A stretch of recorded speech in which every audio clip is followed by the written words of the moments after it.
오늘의 말씀의 제목은 나의 하나님, 나의 하나님이라는 말씀으로 은혜를 나누고자 합니다. 명절 때가 되면 이제 가족분들이 여기저기 왔다 갔다 하면서 친지 친구들 이제 어르신도 찾아뵙고 고향에도 오고 그렇죠. 그래서 저는 이제 예전부터 이렇게 생각했던 것이 그래도 고향에 오시는 분들 또 오랜만에 교회에 본교회라고 하죠. 이제 고향교회라고도 하고 찾아오시는 분들에게 좀 뭔가를 그래도 오랜만에 왔는데 좋은 이제 이미지, 좋은 생각을 가졌으면 좋겠다. 그래서 이제 여러분들 올 때마다 이제 설날이 됐든 추석이 됐든 해서 이렇게 조그만한 내가 좀 부자가 빨리 돼야 좀 좋은 거를 좀 드리고 싶은데 그렇게까지는 못하고 하여튼 선물을 하나씩 가정당 드리고 있으면서 그때 이제 하면서 우리 학생들 같은 경우는 이제 설날 때는 뭘 하죠? 세배를 하죠. 세배를 좀 하게 해가지고 이제 용돈을 주는데 추석 때는 세배는 못 하잖아요. 그렇죠? 세배는 못해서 그냥 내가 추석 왔으니까 학생들한테 이제 주는 게 있어. 여기. 여기 예진이도 하나 더 받고 저기 뒤에도 여기는 대학생인가? 대학생은 아니야? 이거는 원래 제가 계속 해왔던 거니까 오늘 처음 오신 분은 이 뭐 하는 건가 라고 느껴질 수도 있죠. 원래 이렇게 했어요.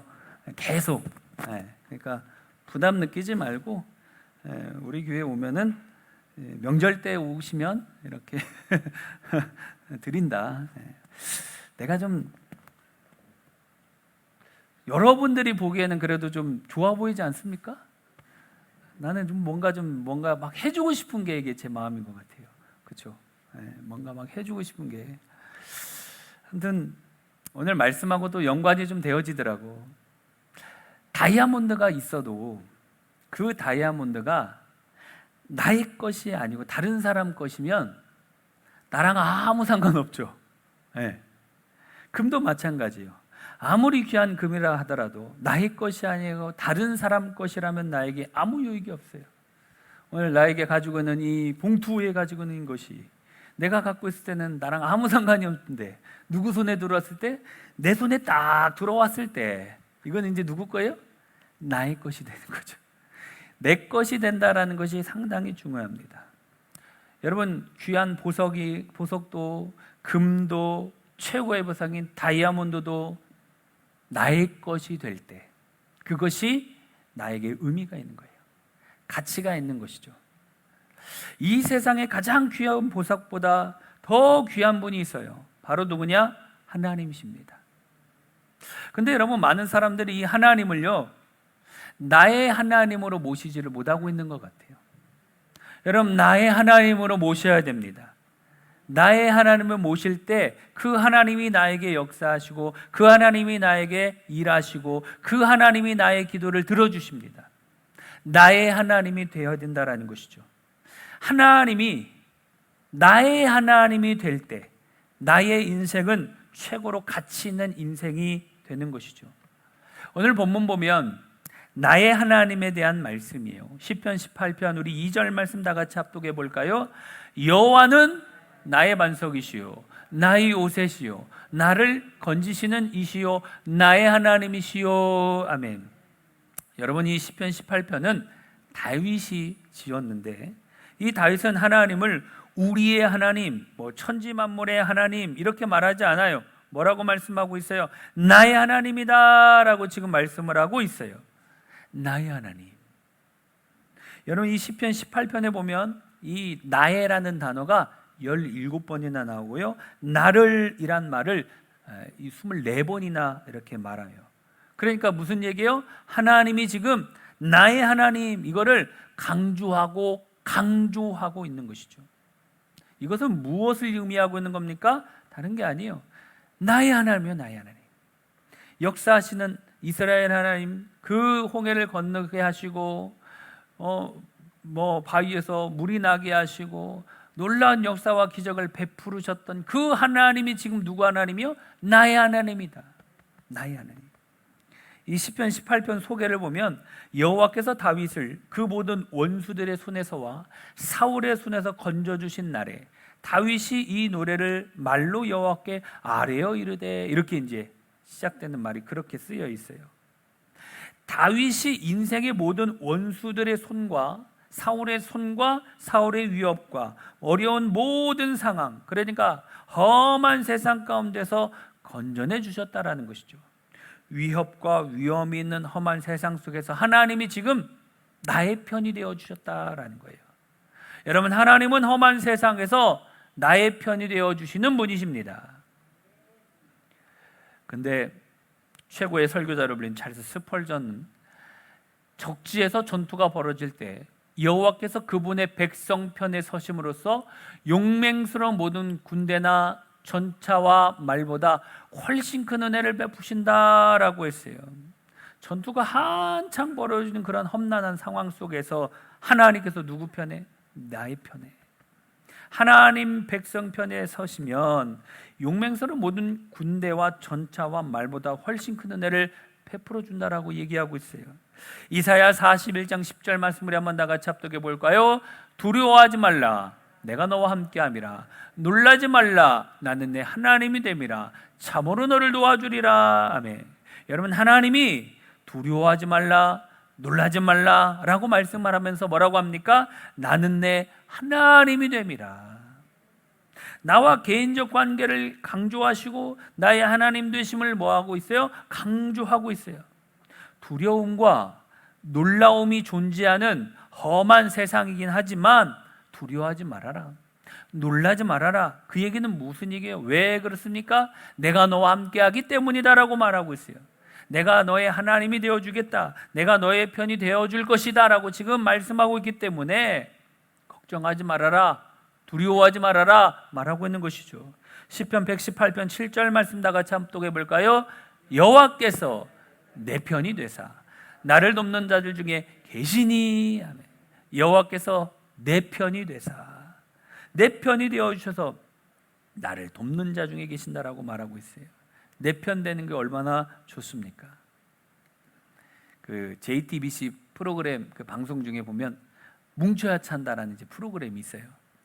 예전에 이제 그 보면 국가대표들 선수들 뭐 배구, 뭐 축구, 뭐 농구, 태권도, 수영 뭐 이런 이제 뭐 각 대단한 어떤 국가대표 선수들을 모아가지고 뭐 하냐, 축구하는 뭐 그런 프로예요. 근데 이제 예전에 그 어쩌다 FC 그 팀이 막 시합을 하고 있는데 지고 있었어요. 뭐 상대가 되겠습니까? 워낙 축구를 계속 하셨던 사람들이 아무리 뭐 운동신경이 좋아도 쉽지 않잖아요. 그런데 이제 그게 이제 코치가 이제 이동국이라는 선수가 있습니다. 이동국은 어떤 사람이에요? 축구 선수였어요. 선수. 아주 공 잘 차는 선수입니다. 이 선수가 중간에 이제 지고 있으니까 이 선수로 들어간 거예요. 코치로 안 들어가고 그 안에 선수로. 그래 들어가니까 분위기가 달라지는 거죠. 와, 누가 들어왔어요? 우리나라 잘 차는 골 잘 넣는 선수가 들어오니까 아주 뭐 분위기가 좋아지죠. 선수들도 힘이 나죠. 더 열심히 뛰게 되죠. 분위기가 막 바뀌면서 이제 거기서 골도 넣고 그 시합에서 지고 있던 시합이 이기게 됐어요. 누가 나와 함께 하느냐가 중요합니다. 누가 내 편이 되느냐가 중요하다는 것이에요. 나는 잘 못할 수 있지만 잘하는 사람, 그렇죠? 나보다 훨씬 실력이 좋은 사람이 내 편이 되어주면 그것만으로도 힘이 나는 거 아닙니까? 뛰어난 선수 한 사람이 상황을 바꿀 수 있는 것처럼 여러분, 하나님이 내 편이 되어주신다, 하나님이 나와 함께하여 주신다, 나의 편이 되어주셔서 친히 싸워주신다, 얼마나 큰 힘입니까? 참 제가 이렇게 세상을 살아가면서 지나면 지날수록 참 살기가 더 힘들구나, 어렵구나 이렇게 느껴질 때가 참 많은 것 같아요.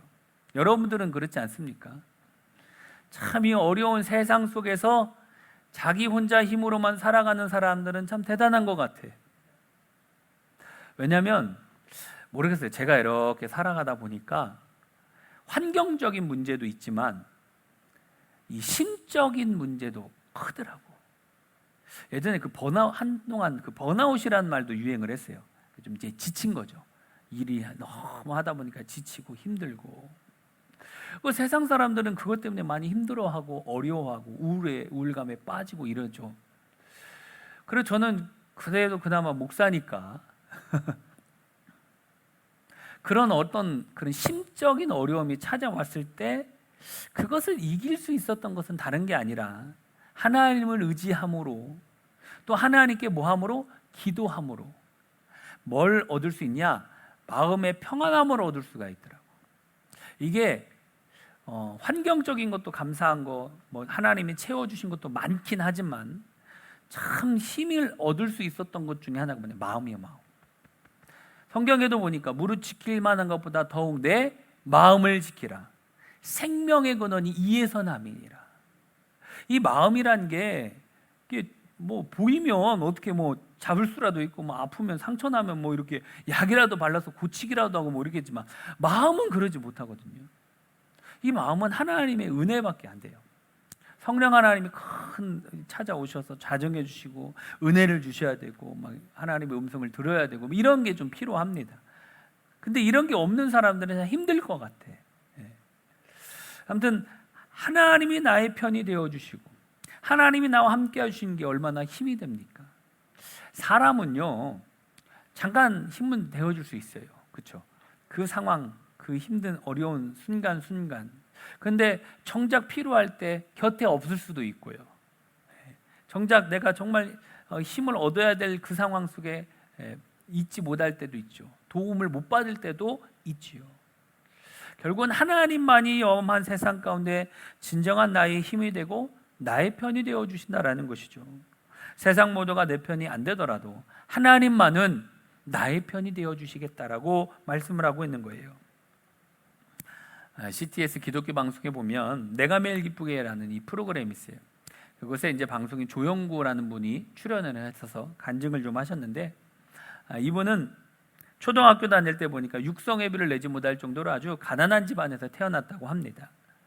아버지가 하는 일이 잘 안 되면 집에 와가지고 이제 술을 마시는데, 술만 마시면 어떻게 하냐? 어머니도 때리고 아들 자녀들도 때리고 많이 괴롭혔대요. 그러다 이제 이분이 할머니가 이제 교회를 다니셔가지고 할머니 따라가지고 이제 교회에 가서 신앙생활을 한 거예요. 그러면서 이제 아버지가 술 취해서 폭력을 이렇게 하면 이제 집에서 안 맞으려면 도망 나와야 될 거 아니에요. 도망 나와서 가는 데가 어디냐? 교회밖에 없다는 거예요.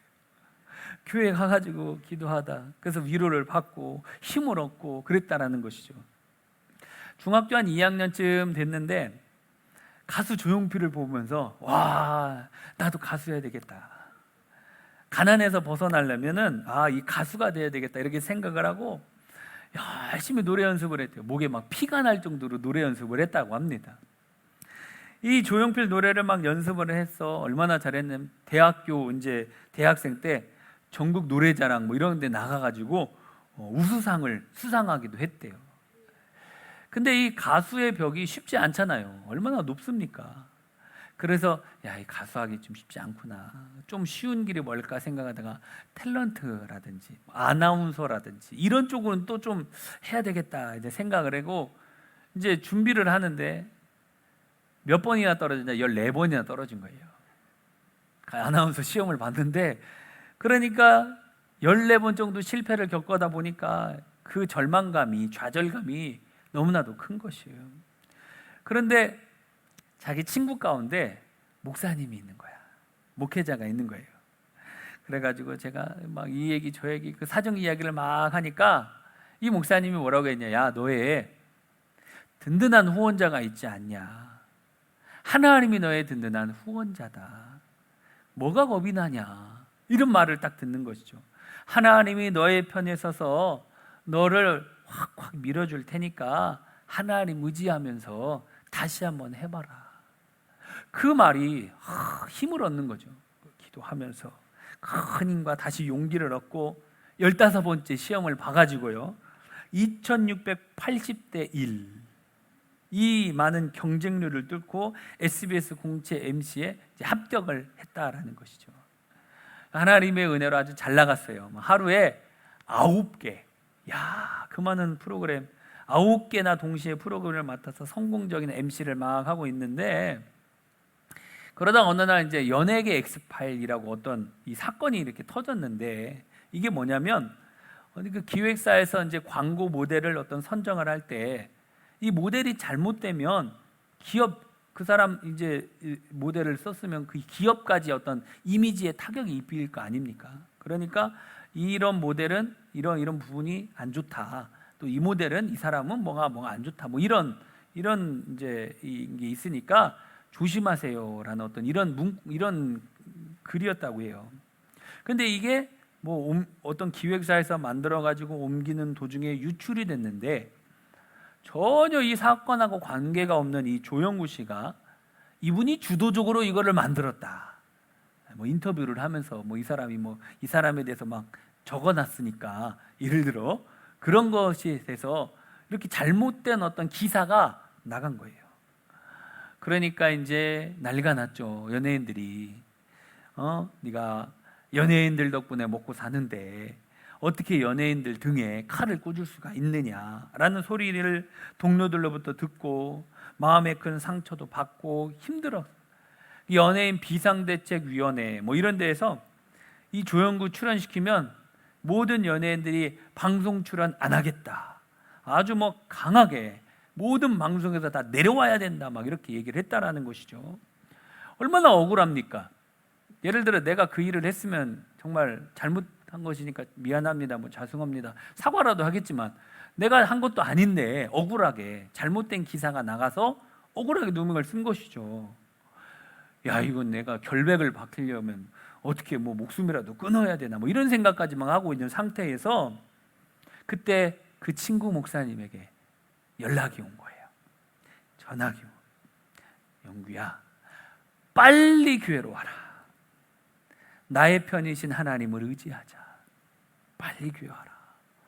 그 이제 의지할 분이 어디밖에 없어? 교회밖에 없을 거 아니에요. 이 목사님 교회에 찾아간 것이죠.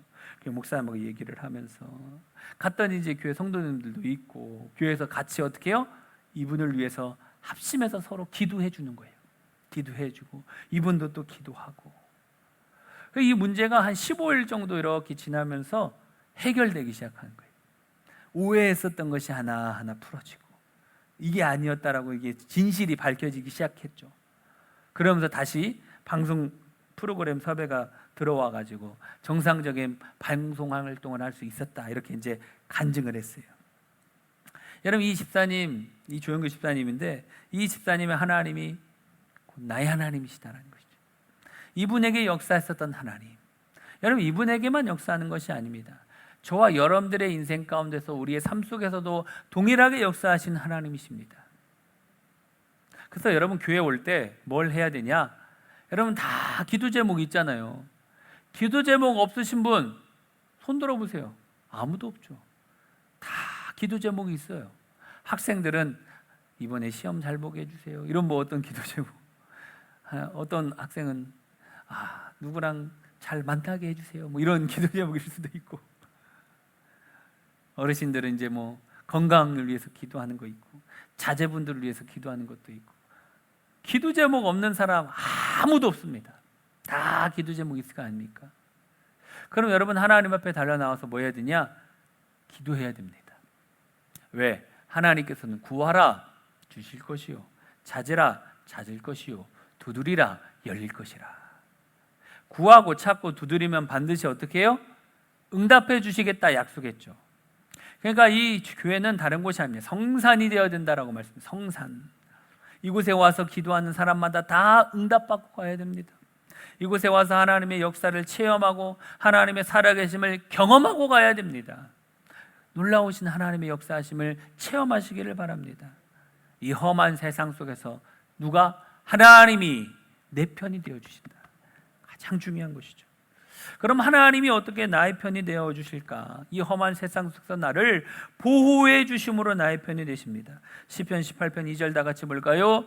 여호와는 나의 반석이시요 나의 요새시요 나를 건지시는 이시요 나의 하나님이시요 내가 그 안에 피할 나의 바위시요 나의 방패시요 나의 구원의 뿌리시요 나의 산성이시로다. 아멘. 여러분, 여호와는 나의 하나님이시요 라고 하면서 하나님은 나의 편이신 하나님이시다 라고 말씀하면서 뭐라고요? 하나님은 나의 반석이요 나의 요새요 나의 바위요 나의 방패요 나의 구원의 뿌리요 나의 산성이다 라고 말을 하고 있죠. 하나님이 어떻게 나를 보호해주고 있는가 라고 지금 계속해서 말을 하고 있어요. 먼저 보니까 하나님이 나의 반석이요 라고 했죠. 이 반석이라는 성경어는 셀라라는 뜻이에요. 바위나 절벽이라는 뜻을 가지고 있어요. 절벽으로 이루어진 바위. 여러분, 이 높은 바위 어때요? 적들이 올라올 수 있습니까? 못 올라오죠. 하나님이 적들이 결코 올라오지 못하도록 막아주시고 보호해 주신 분이다, 이런 의미예요. 하나님은 나의 요새입니다 라고도 얘기하죠. 요새는 무엇입니까? 적의 공격을 막기 위하여 아주 튼튼하게 만들어 놓은 방어시설을 요새라고 하지 않습니까? 하나님은요, 적의 어떤 공격도 막아낼 수 있는 튼튼하고 견고한 요새와 같이 나를 보호해 주신다. 그리고 하나님은 나의 피할 바위시요 라고 했어요. 바위라는 성경어는 추론데 절벽, 큰 산이라는 뜻이 있어요. 여러분, 이 바위, 험준한 절벽으로 이루어진 큰 산과 같은 바위가 되어주셔서 나를 보호해 주신다는 의미예요. 하나님은 나의 방패시오라고 말하고 있죠. 방패는 무엇입니까? 날아오는 화살이나 칼, 이런 것들을 막는 것이 방패가 아닙니까? 이 방패가 된다, 이 얘기는 사방에서 날아오는 화살과 칼과 같은 공격에서 나를 보호해 주시는 거예요. 지켜주시는 것이죠. 하나님은 나의 구원의 뿔이라고 말합니다. 이 뿔은 승리와 권능을 상징합니다. 그러니까 이 말은 무슨 얘기입니까? 하나님은 하나님의 권능으로 나를 승리하도록 보호해 주신다라는 의미죠. 그런가 하면 또 하나님은 나의 산성이다 라고 말하죠. 이 산성이라는 단어를 보니까 미스가브라는 단어예요. 이 미스가브는 안전한 높은 곳, 피난처, 이런 뜻이 있어요. 여러분, 그 얘기는 하나님이 나의 피난처가 되어주셔서 나를 숨겨주심으로 나를 안전하게 보호해 주신다라는 의미를 가지고 있어요. 여러분, 이처럼 많은 비유를 통해서 하나님이 지금 나를 어떻게 해요? 보호해 주신다, 강조하고 있는 것이죠. 하나님께서 나의 하나님이 되어주셔서 반석이 되어주시고 요새가 되어주시고 바위가 되어주시고 방패가 되어주시고 구원의 뿔이 되어주시고 산성이 되어주심으로, 하나님이 내 편이 되어주심으로 하나님의 자녀인 나를 안전하고 철저하게 보호해 주시겠다라고 말을 하고 있는 것이죠. 종교개혁자 존 칼빈은 이런 말을 했어요. 하나님은 우리를 모든 환난에서 건져내어 보호하시는 분이시다라고 했어요. 하나님은 세상의 모든 환난 가운데, 즉 이 험한 세상 가운데 우리를 보호해 주신 분이다. 시편 32편 7절 말씀 다 같이 볼까요? 주는 나의 은신처이오니 환난에서 나를 보호하시고. 아멘. 여러분, 오직 하나님만이 나의 은신처가 되시고 환난에서 나를 보호해 주시는 분이시다라고 말을 하고 있는 것이죠. 그렇기 때문에 여러분, 우리가 이 하나님이 나의 하나님 되시기 때문에 어떻게 해야 될까요? 그 하나님을 사랑하면 됩니다. 사랑해야 돼요. 시편 18편 1절 우리 한번 다 같이 합독합시다. 나의 힘이신 여호와여, 내가 주를 사랑하나이다. 아멘. 여러분, 나의 힘이 되신 여호와, 나의 편이 되시고 험한 세상에서 보호해 주신 그 하나님 사랑한다고 고백하는 것이죠. 나의 편이 되어주시고 나를 지켜주시고 나를 보호해 주시는 그 하나님 어떻게 해요? 사랑하는 겁니다. 옛날에 그 노래 아십니까? 갑돌이와 갑순이, 그 노래. 갑돌이와 갑순이는 사랑을 했더래요. 겉으로는 못 따라가겠어. 어렵더라고.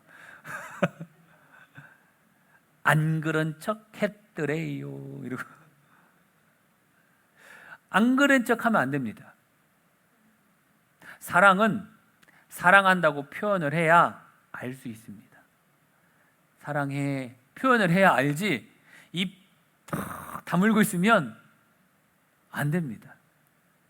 우리 삶의 현장에서 뭐 해야 돼요? 하나님 사랑합니다. 고백이 있어야 됩니다.